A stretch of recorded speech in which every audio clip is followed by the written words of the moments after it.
ನಮಸ್ಕಾರ, ಕನ್ನಡ ಒನ್ಗೆ ಸ್ವಾಗತ. ನಾನು ಭಾಗ್ಯನಾರಾಯಣ ಬೊಗವರಪು.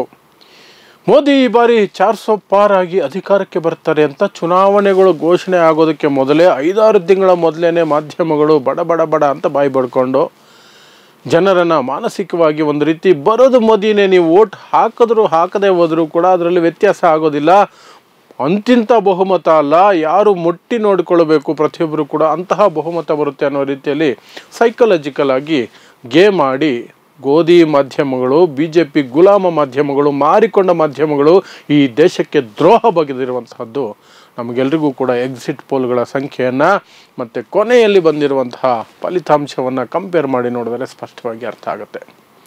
ಅದಾದ ನಂತರ ಎರಡೂ ಮೈತ್ರಿಕೂಟಗಳಿಗೆ NDA 290 ಚಿಲ್ಲರೆ ಆಗಿದ್ದರೂ ಕೂಡ, ಇಂಡಿಯಾ ಮೈತ್ರಿಕೂಟ 240 ಚಿಲ್ಲರೆ ಆಗಿದ್ದರೂ ಕೂಡ ಎರಡೂ ಮೈತ್ರಿಕೂಟಗಳು ಸರ್ಕಾರ ರಚನೆಗೆ ಸಾಧ್ಯತೆಗಳು ಇದ್ದವು.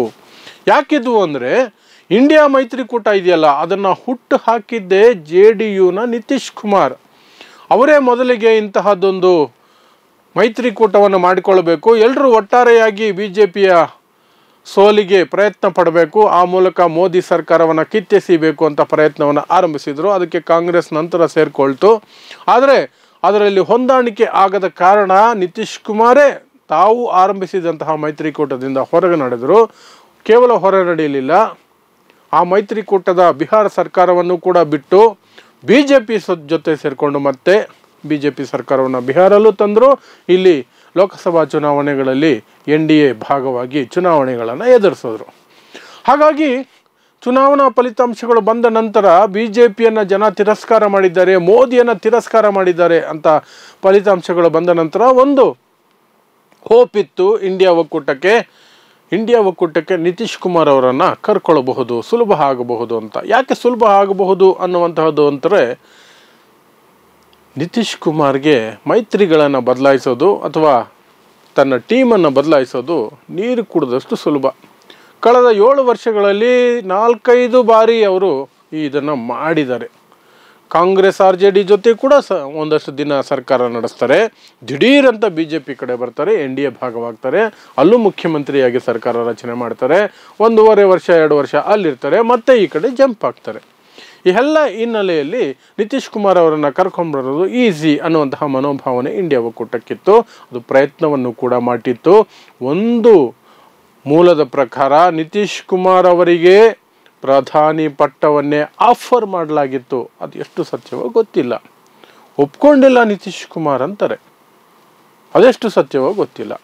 ಇನ್ನೊಂದು ಕಡೆ TDP ತೆಲುಗು ದೇಶಂ ಪಕ್ಷ ಇತ್ತು, ಅದನ್ನು ಹೇಗಾದರೂ ಮಾಡಿ ಕನ್ವಿನ್ಸ್ ಮಾಡಿ NDAಯಿಂದ ಇಂಡಿಯಾ ಒಕ್ಕೂಟಕ್ಕೆ ಕರ್ಕೊಂಡು ಬರ್ಬೋದು. ಯಾಕಂದರೆ 2019ರಲ್ಲಿ 18ರಲ್ಲಿ TDP NDAಯಿಂದ ದೂರ ಆಗಿತ್ತು. ಅದಾದ ನಂತರ ಒಂದು ಕಡೆ TDP BJPಯ ವಿರುದ್ಧ, ಮೋದಿಯ ವಿರುದ್ಧ ಮಾಡಿದಂತಹ ವಾಗ್ದಾಳಿಗಳನ್ನು ಗಮನಿಸಿದ್ರೆ, ಇನ್ನೊಂದು ಕಡೆ BJP ಮತ್ತು ಮೋದಿ TDPಯ ವಿರುದ್ಧ, ಚಂದ್ರಬಾಬು ನಾಯ್ಡು ವಿರುದ್ಧ ಮಾಡಿರುವಂತಹ ಆರೋಪಗಳು, ವಾಗ್ದಾಳಿಯನ್ನು ನೋಡ್ತಾ ಹೋದರೆ ಆ ಕ್ಷಣಕ್ಕೆ ಅವರು ಮೈತ್ರಿ ಮಾಡಿಕೊಂಡಿರಬಹುದು ಈ ಚುನಾವಣೆಯಲ್ಲಿ. ಆದರೆ ಸಂದರ್ಭ ಸನ್ನಿವೇಶಗಳು ಒದಗಿ ಬಂದರೆ ಚಂದ್ರಬಾಬು ನಾಯ್ಡು ಇಂಡಿಯಾ ಮೈತ್ರಿಕೂಟಕ್ಕೆ ಜಂಪ್ ಆಗ್ತಾರೆ ಅನ್ನುವಂತಹ ಸೂಚನೆಗಳನ್ನು ಆ ಒಬ್ಬರ ವಿರುದ್ಧ ಒಬ್ಬರು ಮಾಡ್ತಿದ್ದಂಥ ಈ ಹಿಂದಿನ ಆರೋಪಗಳನ್ನು ಗಮನಿಸಿದ್ರೆ ಬರ್ತಿತ್ತು.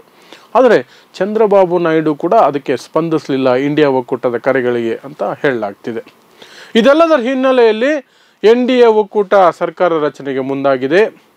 ಇಂಡಿಯಾ ಒಕ್ಕೂಟ ಸರ್ಕಾರ ರಚನೆಯನ್ನು ನಾವು ಸದ್ಯಕ್ಕೆ ಮಾಡೋದಿಲ್ಲ, ನಾವೊಂದು ಸಮರ್ಥ ಪ್ರತಿಪಕ್ಷವಾಗಿ ಸದನದಲ್ಲಿ ಕೂರ್ತೀವಿ, ನೋಡೋಣ ಈ NDA ಮೈತ್ರಿ ಸರ್ಕಾರ ಎಷ್ಟು ದಿನ ಬಾಳಿಕೆ ಬರುತ್ತೋ, ಸೂಕ್ತ ಸಮಯದಲ್ಲಿ ಸೂಕ್ತ ನಿರ್ಧಾರ, ಸೂಕ್ತ ಹೆಜ್ಜೆ ನಾವು ಇಡ್ತೀವಿ ಅಂತ ಕಾಂಗ್ರೆಸ್ನ ರಾಷ್ಟ್ರೀಯ ಅಧ್ಯಕ್ಷರಾದಂತಹ ಖರ್ಗೆ ಅವರು ಪ್ರೆಸ್ ಕಾನ್ಫರೆನ್ಸ್ ಮಾಡಿ, ಸದ್ಯಕ್ಕೆ ನಾವು ಸರ್ಕಾರ ರಚನೆಗೆ ಕೈ ಹಾಕೋದಿಲ್ಲ, ಪ್ರಯತ್ನವನ್ನು ಮಾಡೋದಿಲ್ಲ, ಆದರೆ ಸೂಕ್ತ ಸಮಯದಲ್ಲಿ ಸೂಕ್ತ ಹೆಜ್ಜೆಯನ್ನು, ಸೂಕ್ತ ತೀರ್ಮಾನವನ್ನು ಕೈಗೊಳ್ತೀವಿ ಅನ್ನೋ ಮೂಲಕ ಸರ್ಕಾರ ರಚನೆಗೆ ಮುಂದಾಗಲ್ಲ ಅನ್ನುವಂಥದ್ದನ್ನು ಸ್ಪಷ್ಟವಾಗಿ ಹೇಳಿದ್ದಾರೆ.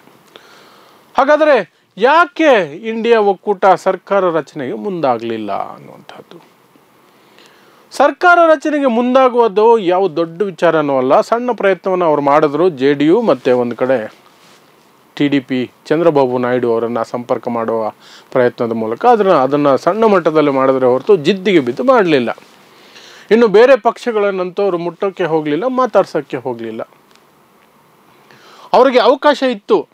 ಉದ್ಧವ್ ಠಾಕ್ರೆ ಅವರನ್ನು ಬಿಟ್ಟು ಶಿಂದೆ ಬಣ ಏನಿದೆ ಶಿವಸೇನೆ, ಅವ್ರ ಜೊತೆ ಮಾತುಕತೆ ನಡೆಸಿ, ನೋಡ್ರಪ್ಪ ನೀವು ನಮ್ಮಿಂದ ದೂರ ಆದರೂ ಕೂಡ ಜನ ನಮಗೆ, ನೀವು ಸಿಂಬಲ್ ಕಿತ್ಕೊಂಡ್ರಿ, ಪಾರ್ಟಿ ಹೆಸರು ಕಿತ್ಕೊಂಡ್ರಿ, ಆದರೂ ಕೂಡ ಜನ ನಮ್ಮನ್ನೇ ಶಿವಸೇನೆ ಅನ್ನುವ ರೀತಿಯಲ್ಲಿ ನಮಗೆ ಸೀಟುಗಳನ್ನು ಕೊಟ್ಟಿದ್ದಾರೆ, ನಿಮ್ಮನ್ನು ಹಿಂದಿಕ್ಕಿದ್ದಾರೆ.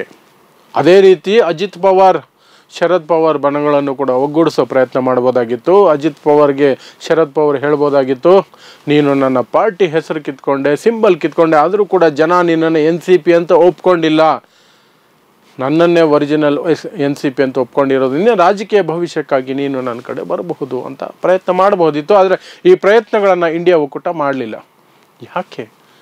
ಯಾಕೆ ಅಂದರೆ BJPಯ ಕಂತ್ರಿ ಬುದ್ಧಿ ಎಲ್ರಿಗೂ ಕೂಡ ಗೊತ್ತಿರುವಂತಹದ್ದೇ. ಇವರು NDA ಸದಸ್ಯರನ್ನು ಕಾಂಟ್ಯಾಕ್ಟ್ ಮಾಡುವಂತಹ ಪ್ರಯತ್ನ ಮಾಡ್ತಿದ್ರೆ ಕದ್ದು ಮುಚ್ಚಿ ಒಳಗೊಳಗೆ ರಾತ್ರಿ BJP ಇಂಡಿಯಾ ಒಕ್ಕೂಟವನ್ನು ಆಪರೇಷನ್ ಮಾಡಿಬಿಡುತ್ತೆ. ಹಣಬಲವೋ ತೋಲ್ಬಲವೋ ಅಥವಾ ತನಿಖಾ ಸಂಸ್ಥೆಗಳನ್ನು ಬಳಸ್ಕೊಳ್ಳೋದು, ಏನೋ ಒಂದು ಮಾಡಿ ಹೆದರಿಸಿ ಯಾವುದೋ ಒಂದು ದಾರಿಯಲ್ಲಿ ಇಂಡಿಯಾ ಒಕ್ಕೂಟದ ಸದಸ್ಯರನ್ನು ಎಳ್ಕೊಳ್ಳುವಂಥ ಪ್ರಯತ್ನ ಮಾಡುತ್ತೆ. ಈಗ ಭದ್ರವಾಗಿ ನಿಂತಿರುವಂತಹ ಇಂಡಿಯಾ ಒಕ್ಕೂಟ ಛಿದ್ರವಾಗುವಂತಹ ಸಾಧ್ಯತೆಗಳಿರುತ್ತೆ ಅಂತ. ಯಾಕೆಂದರೆ ಇನ್ನು 3-4 ತಿಂಗಳಲ್ಲಿ ಮಹಾರಾಷ್ಟ್ರದ ವಿಧಾನಸಭಾ ಚುನಾವಣೆಗಳಿದೆ. ಇನ್ನು 6 ತಿಂಗಳಲ್ಲಿ ದೆಹಲಿಯ ವಿಧಾನಸಭಾ ಚುನಾವಣೆಗಳಿದೆ. ಮುಂದಿನ ವರ್ಷ ಬಿಹಾರ್, ಜಾರ್ಖಂಡ್ ಇಂತಹ ರಾಜ್ಯಗಳಲ್ಲಿ ಚುನಾವಣೆಗಳಿದೆ. ಆ ಹಿನ್ನೆಲೆಯಲ್ಲಿ ಇಂಡಿಯಾ ಒಕ್ಕೂಟ ಭದ್ರವಾಗಿರಬೇಕಾದಂಥದ್ದು, ಒಗ್ಗಟ್ಟಾಗಿರಬೇಕಾದಂಥದ್ದು ಬಹಳ ಮುಖ್ಯ ಆಗುತ್ತೆ. ಈಗ ಒಂದು ವಿಫಲ ಯತ್ನ ಇಲ್ಲಿ ಮಾಡಿ ಅದು ಎಡವಟ್ಟಾಗಿ ಇಂಡಿಯಾ ಒಕ್ಕೂಟ ಛಿದ್ರ ಆಗೋದ್ರೆ ಏನು ಮೊಮೆಂಟಮ್ ಅವರಿಗೆ ಸಿಕ್ಕಿದೆ ಇಂಡಿಯಾ ಒಕ್ಕೂಟಕ್ಕೆ, BJPಯ ವಿರುದ್ಧ, ಮೋದಿಯ ವಿರುದ್ಧ, NDA ವಿರುದ್ಧ, ಅದು ಕಳ್ಕೊಂಡ್ಬಿಡ್ತಾರೆ. ವಿಧಾನಸಭಾ ಚುನಾವಣೆಗಳಲ್ಲಿ ಮತ್ತೆ ಒಂದು ರೀತಿಯಾದಂತಹ BJP ವಾಪಸ್ ತನ್ನ ಅಧಿಕಾರವನ್ನು ಪಡೆದುಕೊಳ್ಳುವಂತಹ ಪ್ರಯತ್ನವನ್ನು ಮಾಡಬಹುದು. ಎಲ್ಲ ರಾಜ್ಯಗಳಲ್ಲಿಯೂ ಕೂಡ ಅದು ಯಾವುದೋ ಒಂದು ಮ್ಯಾಜಿಕ್ ಮಾಡುವಂತಹ ಪ್ರಯತ್ನ ಮಾಡಬಹುದು.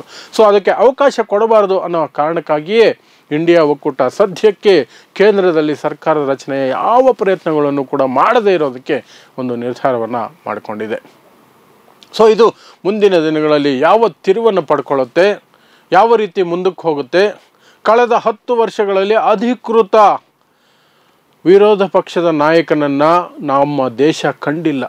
ಸಂಸತ್ತಿನಲ್ಲಿ ಕಾಂಗ್ರೆಸ್ಗೆ ಕನಿಷ್ಠ 10% ಸದಸ್ಯರಿರಬೇಕು 543ರಲ್ಲಿ, ಆಗ ಮಾತ್ರ ಅದಕ್ಕೆ ಅಧಿಕೃತ ವಿರೋಧ ಪಕ್ಷ ನಾಯಕನ ಪಟ್ಟ ಸಿಗುತ್ತೆ ಅಂತ ಹೇಳಲಾಗ್ತಿದೆ. ಆದರೆ ಅದು ಏನು ಕಂಪಲ್ಷನ್ ಅಲ್ಲ, ಅತ್ಯಂತ ದೊಡ್ಡ ಪಕ್ಷಕ್ಕೆ ಕೊಡಬಹುದು ಅಥವಾ ಮೈತ್ರಿಕೂಟಕ್ಕೆ, ಚುನಾವಣಾ ಪೂರ್ವ ಮೈತ್ರಿಕೂಟಕ್ಕೆ ಕೊಡಬಹುದು ಅನ್ನುವಂತಹ ಆಪ್ಷನ್ ಇದ್ದರೂ ಕೂಡ ಮೋದಿ ಅಂತಹ ಆಪ್ಷನ್ಗಳಿಗೆ ಅವಕಾಶನೇ ಕೊಡಲಿಲ್ಲ.